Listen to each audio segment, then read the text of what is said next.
Keith Richards es un hombre reconocido en la comunidad del rock and roll, tanto por sus extraordinarios logros como por sus notorios excesos. Lo curioso es que, incluso si te consideras un seguidor devoto, no deberías dar por sentado que lo sabes todo sobre él. Aunque Keith es conocido por sus explosivas actuaciones en el escenario, su vida sigue envuelta en misterio y plagada de incógnitas inquietantes. ¿Sientes curiosidad por saber cuáles son esos misterios? ¿Cómo influyeron en su vida? Tómate un momento para ver este vídeo. Comencemos. La relación de Richards. No cabe duda de que este será el tema que más interese al público. La relación entre Richards y Pallenberg era de la más alta calidad, al mismo tiempo que vivían juntos en un torbellino de excesos, inventiva y escándalos, personificaban el glamour y la rebeldía del rock and roll. Estos tres hijos, Marlon, Angela y Tara, nacieron en Londres, donde la pareja finalmente estableció su hogar. Sin embargo, la influencia de Pallenberg en los Rolling Stones fue mucho más allá de su papel como compañera de Richards en la banda a lo largo de su trayectoria. Fue una fuente de inspiración, una compañera música y una integrante esencial del círculo íntimo del grupo. Su singular estilo y su feroz inteligencia dejaron una huella imborrable en la banda, impactando no solo su estilo musical, sino también su imagen y los círculos sociales en los que se desenvolvían. La participación de Pallenberg en la grabación de Sympathy for the Devil, considerada una de las canciones más emblemáticas de los Rolling Stones, se considera una de sus contribuciones más significativas al grupo. Su voz, que se escucha de fondo, añade a la música una cualidad misteriosa, casi etérea. Sin embargo, su influencia no se limitó al estudio de grabación. Debido a la importancia fundamental de la presencia de Pallenberg, muchos la consideraban tan miembro de la banda como Richards o Mick Jagger.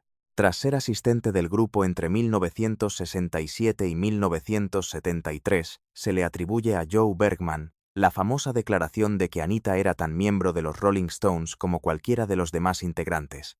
Sin embargo, la relación de Pallenberg con Richards distaba mucho de ser idílica.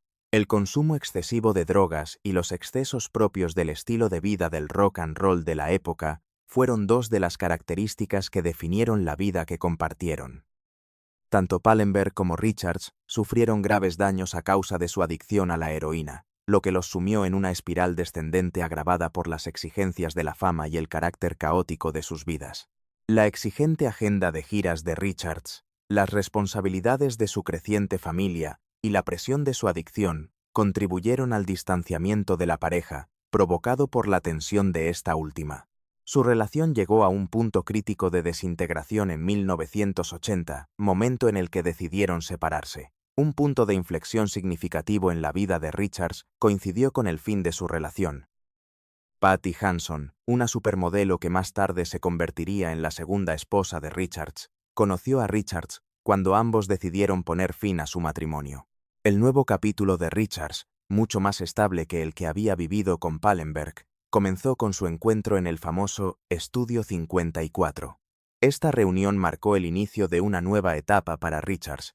Durante varios años, la vida de Richards careció de serenidad y estabilidad, pero Hanson, conocida por su belleza y su sencillez, le devolvió esas cualidades. En 1983, la pareja contrajo matrimonio, y el hecho de que hayan permanecido juntos durante casi 40 años es prueba de la intensidad de su relación. Ahora, viajemos en el tiempo a los primeros años de Keith Richards, y encontraremos muchas cosas interesantes. Aunque se convertiría en una de las figuras más famosas de la historia del rock and roll, Richards tuvo una infancia bastante normal y honesta. Al comienzo de su carrera musical, participó en el coro de la iglesia a la que asistía. Según The Guardian, el pequeño Keith era miembro del coro e interpretaba partes de soprano. Pronto se notó su talento, y llegó a tocar en lugares tan emblemáticos como la Abadía de Westminster, donde incluso cantó para la reina Isabel II. Esta etapa de su vida se caracterizó por una estricta dedicación a la disciplina y a la estructura de la música coral, lo que contrasta notablemente con el estilo de vida que adoptó como estrella del rock más adelante.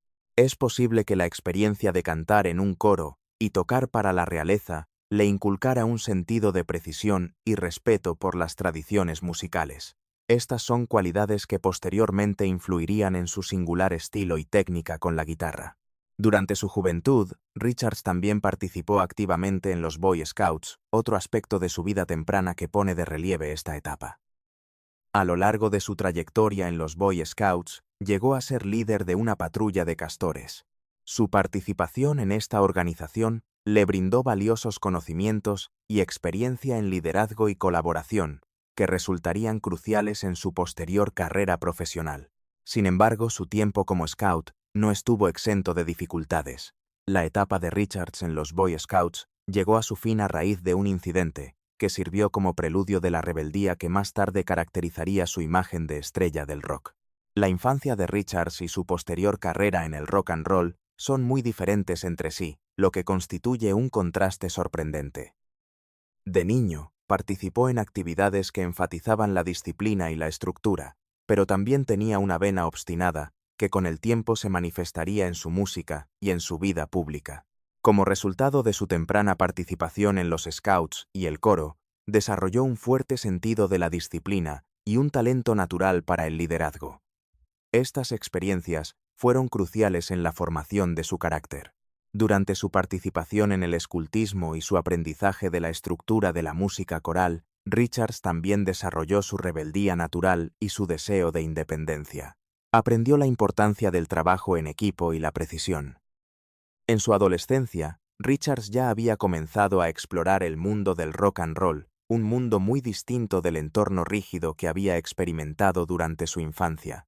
Sus influencias musicales incluían el blues, el rock y el rhythm and blues, y pronto se hizo conocido por su energía desbordante y su singular técnica con la guitarra. Sus influencias musicales abarcaban un amplio espectro de géneros. La carrera de Richards se forjó sobre una base singular debido a su temprana crianza, un ejemplo de disciplina y rebeldía. A lo largo de su desarrollo como músico, adquirió diversas habilidades e influencias gracias a sus experiencias como niño de coro y scout. Estas experiencias contribuyeron a su crecimiento artístico integral. El contraste entre su infancia disciplinada y el estilo de vida que llevó como estrella del rock en su madurez pone de manifiesto la complejidad de su personalidad, así como el desarrollo de su carrera musical. Existe una relación entre los esfuerzos posteriores de Richards y sus primeras experiencias con el canto coral y los Boy Scouts.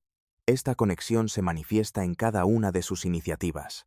Por ejemplo, Richards y sus amigos, miembros de la comunidad Rastafari jamaicana, se unieron para fundar un grupo conocido como Jamaica's Wingless Angels.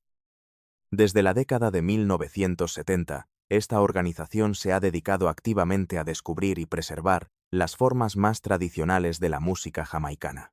Crean un sonido minimalista y repetitivo que evoca las primeras experiencias corales de Richards mediante el uso de himnos corales clásicos, cánticos y percusión ñabingui. Este proyecto refleja cómo su experiencia musical temprana sigue influyendo en él a lo largo de su carrera, fusionando su pasado con su presente de una manera singular. No podemos pasar por alto la fascinante interacción que existió entre Keith Richards y Mick Jagger a lo largo de su trayectoria.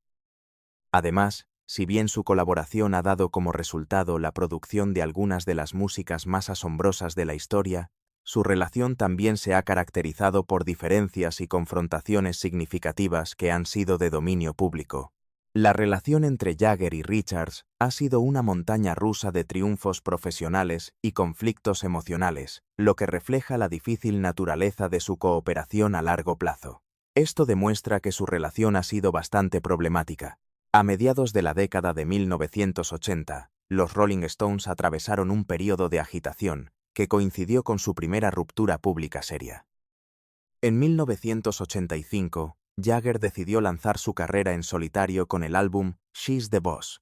Esta decisión marcó el inicio de una serie de desacuerdos. Como resultado de la gran desviación del trabajo colaborativo de la banda que representaba este proyecto en solitario, Richards no lo aceptó bien. La situación empeoró aún más cuando Jagger anunció que no participaría en la gira del álbum Dirty Work de los Stones, publicado en 1986. Como resultado de esta decisión, la banda entró en lo que Richards denominaría más tarde la Tercera Guerra Mundial, un periodo marcado por una tremenda agitación interna que tensó considerablemente su relación. Tanto el segundo álbum en solitario de Jagger, Primitive Cool, publicado en 1987, como el de Richards, Talk is Cheap, de 1988, contribuyeron a agravar la brecha existente.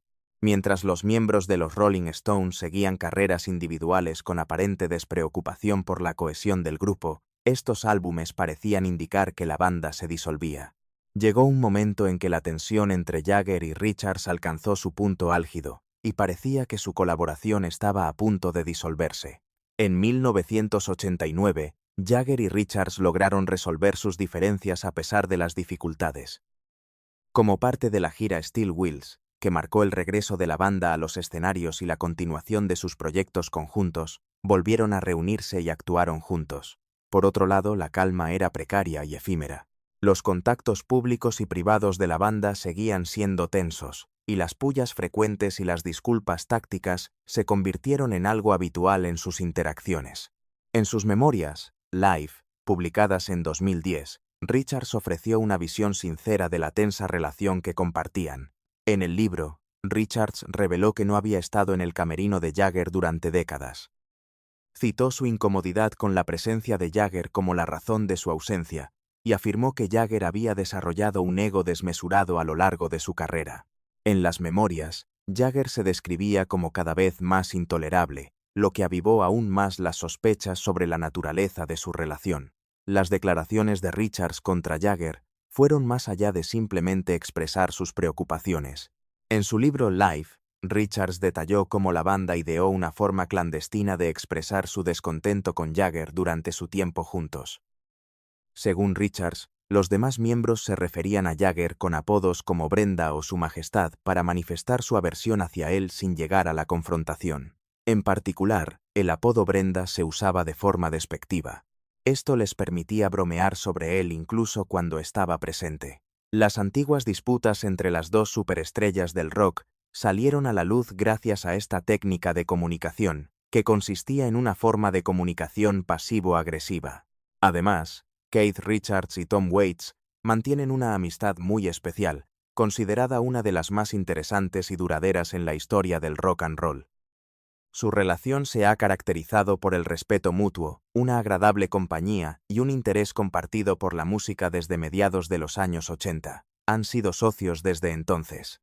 Como resultado de esta dedicación, han surgido varias colaboraciones e historias significativas. El inicio de su amistad se gestó con la publicación del álbum Rain Dogs de Waits en 1985. Este acontecimiento impulsó su conexión. Keith Richards, conocido por su estilo único al tocar la guitarra y su profundo conocimiento de diversos estilos musicales, interpretó las voces y las partes de guitarra de algunas canciones incluidas en este álbum. Fue a través de esta primera colaboración que ambos artistas forjaron una fructífera cooperación musical, sentando así las bases de su amistad. Era evidente que mantenían una relación armoniosa en el estudio, y su conexión trascendía el ámbito profesional. Con el lanzamiento de su versión de la tradicional canción marinera, Shenandoah, en 2013, Richards y Waits consolidaron aún más su relación. Su interpretación de la canción, que incluía la voz gutural de Richards y el estilo inconfundible de Waits, demostró su capacidad para combinar sus voces en una pieza musical fascinante e inolvidable.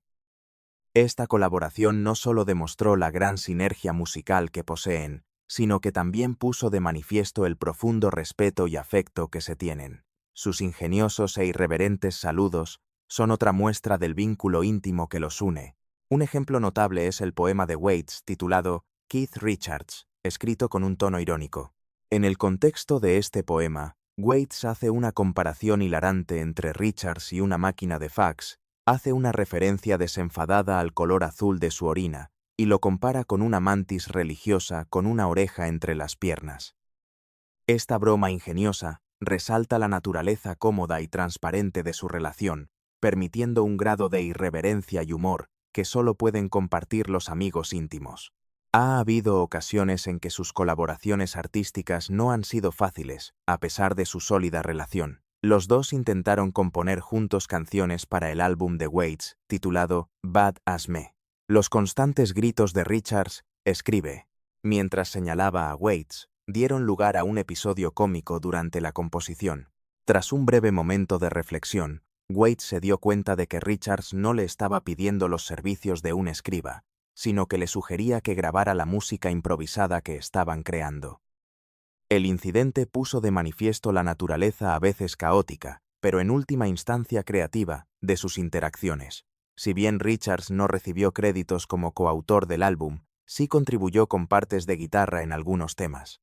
El primer sencillo, Satisfied, incluso incluía una referencia tanto a Richards como a Mick Jagger, reconociendo su influencia y presencia en el universo musical de Waits. Este será un secreto a voces. En 1965, Keith Richards compró un lujoso Bentley Express Continental Flying Spur, al que cariñosamente bautizó como Blue Lena, en honor a la célebre cantante de jazz Lena Horne. Este vehículo se convirtió en algo más que un simple medio de transporte. Comenzó a interpretarse como una representación de la naturaleza desafiante de Richards, así como del costoso estilo de vida que conllevaba el éxito en la industria del rock and roll. Richards quería dejar huella con su Bentley Express Continental Flying Spur, famoso por su diseño aerodinámico y su potente rendimiento. Blue Lena era un apodo que reflejaba tanto su aprecio por el jazz como su propio y distintivo sentido del estilo. Durante más de una década, el automóvil no solo representó la opulencia, sino que también fue testigo de muchos de los errores y aventuras de Richards. En 1967 tuvo lugar uno de los incidentes más infames relacionados con Blue Lena, tras una redada de heroína de gran repercusión que le acarreó problemas legales a Richards. Este decidió emprender un viaje espectacular por Europa, con destino a Marrakech, Marruecos, para escapar del acoso mediático y la presión judicial. El viaje por carretera no solo fue una vía de escape para él, sino que también marcó el inicio de su relación con Anita Pallenberg, una figura importante tanto en su vida personal como en la historia de los Rolling Stones. El asiento trasero del Blue Lena fue el escenario donde floreció el romance, lo que contribuyó a la ilustre historia del automóvil. En 1976, el Blue Lena sufrió una colisión con un árbol, lo que hizo que la historia del automóvil fuera aún más trágica. Richards se había quedado dormido al volante.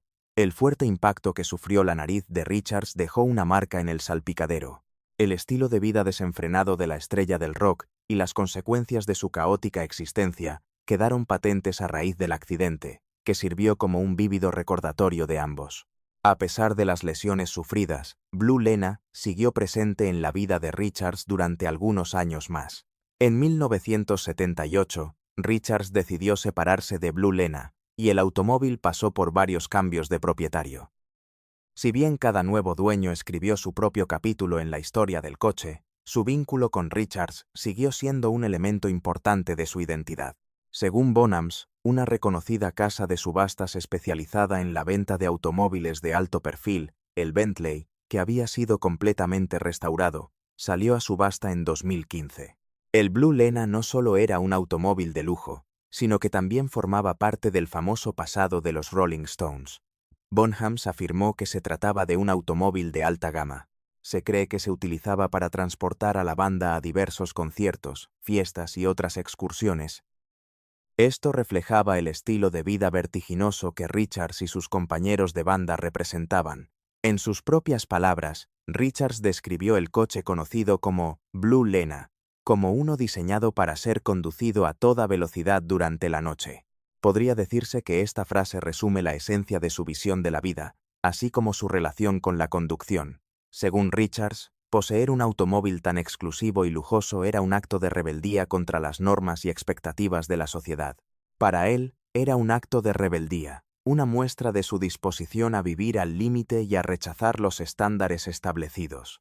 Era una declaración contra el orden existente, una expresión de sí mismo. El hecho de que Richards fuera dueño de Blue Lena era más que una simple muestra de su riqueza, tenía un significado más profundo. Tanto su personalidad como la filosofía del rock and roll a la que se adhería estaban plasmadas en él. El Bentley no era un coche con el que hubiera nacido. Más bien, era un símbolo de su propia creación y de su resistencia a ser limitado por las expectativas de la sociedad. Durante el mes de abril de 1971, Keith Richards logró alquilar una lujosa villa, tradicionalmente mal vista, conocida como Villa Nelcote, ubicada en la Riviera Francesa. En un principio, los Rolling Stones tenían previsto grabar su emblemático álbum Exile en Main Street, en una granja de French Hills. Sin embargo, finalmente optaron por la villa como plan B.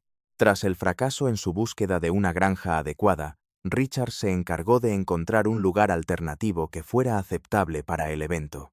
Villa Nelcote, con su larga y turbulenta historia, resultó ser la opción elegida, aunque no se esperaba. Villa Nelcote no era, ni mucho menos, un escenario de grabación típico. Durante la ocupación alemana de Francia en la Segunda Guerra Mundial, la finca tenía una historia turbulenta, ya que había servido como cuartel general de la dictadura nazi. Richards y sus compañeros de banda encontraron vestigios de esta terrible historia, como esvásticas que aún se podían ver en el sótano. Durante la época en que los Rolling Stones montaban su estudio de grabación improvisado, la escalofriante historia de la casa confería una atmósfera inquietante. Al combinar partes de un camerino con el caos de una habitación de hotel abandonada, la propiedad se transformó en un estudio de grabación poco convencional. El ambiente, tan caótico como inspirador, surgió de la mezcla del turbulento pasado de Villa Nelcote, el constante flujo de traficantes de drogas, oportunistas e invitados de alto perfil, y la confluencia de todos estos factores. El calor sofocante, las paredes goteantes y la escasa ventilación en el sótano de la villa contribuían a la peculiar atmósfera del edificio, intensificada aún más por sus circunstancias físicas. En Main Street, el sonido del exilio se vio notablemente influenciado por esta atmósfera singular, que desempeñó un papel fundamental. Muchos han descrito el álbum, publicado en 1972, como de aire pantanoso. Esto refleja las singulares condiciones de grabación que se dieron en Villa Nelcote. Gracias a su sonido crudo y potente, el álbum se ha ganado un lugar entre las obras más aclamadas de los Rolling Stones. Se le reconoce por su fusión de rock, blues y soul, fruto de un estilo musical único. A pesar de los elogios generalizados que ha recibido, Villa Nelcote no es un lugar especialmente popular entre los fans de los Rolling Stones. El acceso a la propiedad es difícil debido a su ubicación aislada en la Riviera Francesa, y el actual propietario no se esfuerza por ser especialmente acogedor con los huéspedes. Por ello, la propiedad sigue siendo un monumento prácticamente desconocido en la historia del rock and roll, a pesar de su gran contribución a uno de los álbumes más memorables de los Stones. Keith Richards, conocido por su estilo colorido y variado, ha cautivado al público durante mucho tiempo con sus abrigos atrevidos, bufandas vaporosas y accesorios llamativos. Sin embargo, su sentido de la moda no es tan autodidacta como podría parecer. El estilo característico de Richards. Según The Telegraph, la apariencia característica de Richards se basa en un método mucho menos complicado de lo que cabría esperar. No es raro que tome prestada ropa de las mujeres de su vida. El famoso músico, cuya variada vestimenta sirvió de inspiración para el icónico traje del capitán Jack Sparrow de Johnny Depp en la saga Piratas del Caribe, es conocido por recurrir habitualmente a la ropa de su esposa, Patty Hanson, así como a la de sus hijas, Alexandra y Theodora Richards. Richards ha declarado que la mayor parte de su vestuario se compone de prendas prestadas de sus familiares. Insiste en que no diseña sus atuendos a propósito, sino que simplemente usa lo que le gusta la mayor parte del tiempo, a pesar de que sus conjuntos suelen ser llamativos. Su hija, Alexandra, ha corroborado esta afirmación, declarando que su padre tenía una notable habilidad para usar casi cualquier cosa, incluso su propia ropa o los pantalones de pijama de su madre, y aún así lucir elegante y auténtico. Esta versatilidad en el vestir refleja el enfoque integral de Richards hacia su presencia pública, una combinación natural de comodidad personal y estilo. Cabe destacar que su sentido del estilo no solo es una extensión de sus preferencias personales, sino también un reflejo de la filosofía del rock and roll que profesa. Su facilidad para integrar prendas femeninas en su vestuario demuestra la fluidez con la que aborda tanto su estilo como su personalidad. Como resultado de su propensión a mezclar y combinar prendas de los armarios de su familia, ha desarrollado un estilo inolvidable y original que se ha convertido en un rasgo distintivo de su imagen pública. Richards nunca ha intercambiado ropa con Mick Jagger, su compañero de banda y también miembro de los Rolling Stones, esto a pesar de que Richards siempre ha tenido interés por la moda. Por otro lado, cabe destacar una excepción en la década de 1970, cuando toda la banda lució abrigos prácticamente idénticos. Richards relató un incidente ocurrido durante ese período en el que compartían ropa. Usó una chaqueta prestada, lo que tuvo consecuencias inesperadas. Para su sorpresa, desconocía que uno de los bolsillos de la chaqueta contenía sustancias prohibidas. Debido a este desafortunado malentendido, Richards fue descubierto y tuvo que asumir la responsabilidad por las drogas. Esto ejemplifica los problemas imprevistos que pueden surgir al compartir vestuario. La vida de Keith Richards. Su vida es un fascinante tapiz de supervivencia y resiliencia, y un testimonio de su carácter. Está marcada por una serie de percances de alto riesgo y situaciones límite que parecen sacadas de un cuento de hadas. Richards sigue desafiando las probabilidades, haciendo que su existencia parezca casi milagrosa, y todo esto a pesar de los peligros extremos a los que se ha enfrentado. Desde su infancia, Richards tuvo una vida llena de dificultades y situaciones que pusieron en peligro su vida. Durante la Segunda Guerra Mundial, un cohete nazi Buno impactó en el lugar donde el pequeño Keith Richards estaba durmiendo la siesta. Esto ocurrió durante los bombardeos de Londres. Por fortuna, Richards y su madre ya habían salido del lugar, sobreviviendo por poco a los daños. Fue una muestra temprana de la asombrosa habilidad del guitarrista para evitar situaciones potencialmente letales, y este incidente fue uno de ellos. Richards volvió a estar en peligro en 1965 mientras tocaba en el escenario. Durante una actuación en directo, su micrófono falló y recibió una descarga eléctrica. Esto provocó que las cuerdas de su guitarra se incendiaran, lo que finalmente le causó la pérdida del conocimiento. Este incidente no solo puso en peligro su salud, sino que también puso de manifiesto la naturaleza precaria de los conciertos de rock en directo. A principios de la década de 1970, Richards se enfrentó a un número creciente de peligros. En 1971, mientras fumaba en la cama, se quedó dormido accidentalmente, lo que fue una experiencia aterradora para él. El colchón se incendió a causa del cigarrillo, poniendo en peligro la vida de Richards y su compañera, Anita Pallenberg. A pesar de que ambos lograron escapar sin sufrir heridas graves, el incidente puso de manifiesto los riesgos asociados al estilo de vida rockero de Richards. En 1973, la residencia de Richards, conocida como Redlands, fue consumida por un incendio, lo que constituyó otra catástrofe. Este episodio contribuyó a su larga lista de desastres, a pesar de que juró que un ratón roedor de cables fue el causante del desafortunado suceso. Otro episodio grave relacionado con las drogas ocurrió en la década de 1970, y el misterio que rodeó el incendio fue solo una anécdota en la turbulenta vida de Richards, que incluyó otros incidentes. Cuando Richards fue envenenado con pastillas que contenían estricnina, vivió una de las experiencias con drogas más traumáticas de toda su vida. En los últimos años, Richards ha seguido sufriendo percances, aunque en situaciones más comunes. En 1998, mientras buscaba un libro en su biblioteca, sufrió una grave lesión. Varios volúmenes pesados cayeron sobre él, provocándole numerosas fracturas de costillas. Este incidente nos recuerda que incluso los íconos del rock son susceptibles a sufrir accidentes cotidianos. En 2006, mientras Richards estaba de vacaciones en Fiji, se encontraba recolectando cocos cuando cayó de una palmera. Este incidente se considera uno de los sucesos más espectaculares que jamás hayan ocurrido. Como consecuencia, sufrió una grave fractura de cráneo que requirió cirugía cerebral. Este suceso marcó un antes y un después en la vida de Richards y tuvo un impacto duradero en su salud física.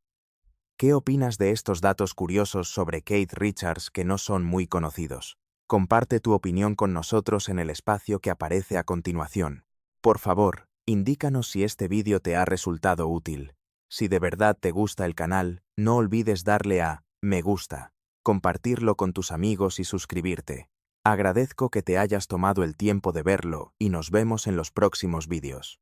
Te echaré de menos.